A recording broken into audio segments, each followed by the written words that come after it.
दोस्तों, घर बनवाने का प्लान कर रहे हैं तो एक बात का सबसे पहले आपको ध्यान देना बहुत ही ज़रूरी है। आपको अपना बजट डिसाइड करना पड़ेगा, क्योंकि सही बजट लेके अगर आप काम करोगे तो आगे आपको काम में दिक्कत नहीं होगी।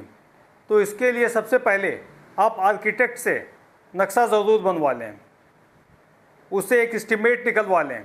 इससे आपको आइडिया हो जाएगा कि हम जो निर्माण करवाने जा रहे हैं उसमें लगभग कितना खर्चा आएगा।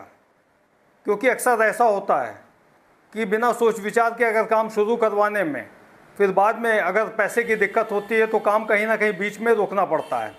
तो इस चीज़ को काम शुरू करवाने से पहले आपको पहले ही ध्यान देना पड़ेगा कि आपका जो आप निर्माण करवाने जा रहे हैं उसका एस्टीमेट कितना है, कितना बजट है, क्या मैपिंग है, किस तरीके से जो है आपको करना है। और दूसरा दोस्तों, एक सही कॉन्ट्रैक्टर का चुनाव ज़रूर करिएगा और उससे लिखित एग्रीमेंट करवा लीजिएगा। क्योंकि अक्सर ये देखा गया है कि अगर आप एग्रीमेंट नहीं करवाते हैं और कॉन्ट्रैक्टर आपका सही नहीं होता है तो कहीं ना कहीं बीच में ही आपके काम में व्यवधान होने लगता है।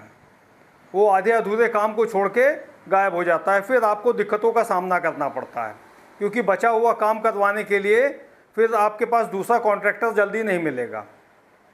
तो सबसे पहले आप कॉन्ट्रैक्टर को जो है देख लीजिएगा कि किस तरीके का कॉन्ट्रैक्टर है और उससे पूरा डिटेल में लिखित एग्रीमेंट करवा लीजिए कि हमारी नींव पड़ेगी तो मैं इतना पेमेंट करूँगा, हमारे छत के लेवल तक जाएगा तो मुझे इतना पेमेंट करना है,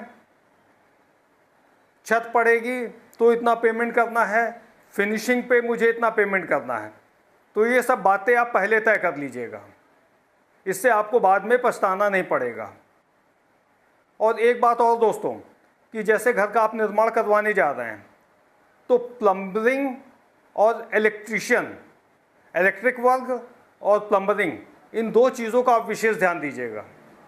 ये हमेशा अच्छी क्वालिटी का यूज़ करिएगा, क्योंकि अगर प्लम्बर, इलेक्ट्रिशियन ये दोनों अगर कहीं ना कहीं कमज़ोर पड़ जाते हैं और काम अच्छा नहीं करते तो मान के चलिए भविष्य में बड़ी दिक्कत होती है। एक ज़रा से लीकेज की वजह से आप जितना भी निर्माण करवाओगे आपको दोबारा फिर से जो है उसको तोड़ना पड़ेगा, प्लास्टर आपको तोड़ना पड़ेगा, फर्श आपको तोड़नी पड़ेगी, दोबारा फिर से आपको बहुत बड़ा नुकसान होगा। तो इन सब चीज़ों का आपको पहले ही ध्यान देना पड़ेगा। वायरिंग हमेशा अच्छी करवाइए, अच्छी क्वालिटी का वायर हमेशा चुनिए ताकि भविष्य में कोई दिक्कत ना हो। और एक बात दोस्तों मैं आपसे और कहना चाहता हूँ कि जैसे आप घर का निर्माण करवाने जा रहे हैं तो मटेरियल A1 क्वालिटी का यूज़ करिए।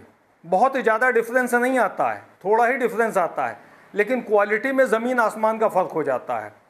जैसे सीमेंट हो गया, सरिया हो गया, ये सारे मटेरियल जो है A1 क्वालिटी का यूज़ करिए ताकि आपकी बिल्डिंग की लाइफ, देखिए घर बार बार नहीं बनता है, घर एक बार ही बनता है। तो आप इस तरीके से बनवाइए कि वो सालों साल आपको कोई दिक्कत ना हो। और उसके बाद अपना घर बनवाइए तो वाटर प्रूफिंग का ज़रूर ध्यान दीजिए। और एक बात और मैं दोस्तों आपको बताना चाहता हूँ कि जैसे घर का आप निर्माण करवाने जा रहे हैं तो लीगल डॉक्यूमेंट्स आप अपने मजबूत कर लीजिएगा। जहाँ से भी नक्शे पास होते हैं आपके डिस्ट्रिक्ट में, आपके स्टेट में, जहाँ से भी आप हो, जहाँ से भी आपका जो है सरकारी दस्तावेज़ या जो भी लीगल डॉक्यूमेंट्स आपको क्लियर करवाने होते हैं, ये सब क्लियर करवा के ही आप हाथ लगाइएगा ताकि भविष्य में आपको किसी प्रकार की कोई दिक्कत ना हो। क्योंकि निर्माण करवाते समय आपका अच्छा खासा पैसा लग जाता है और बीच में अगर समस्या आती है तो कहीं ना कहीं आपको ही परेशानियों का सामना करना पड़ता है। तो इन सब चीज़ों को ध्यान दे के ही आप निर्माण करवाइए। तो दोस्तों, घर बनवाने से संबंधित कुछ जानकारी और कुछ अनुभव मैंने आपको बताए हैं। अगर आपको अच्छा लगा हो तो कमेंट करके ज़रूर बताइएगा और हमारे चैनल को लाइक और सब्सक्राइब करिए। नमस्कार।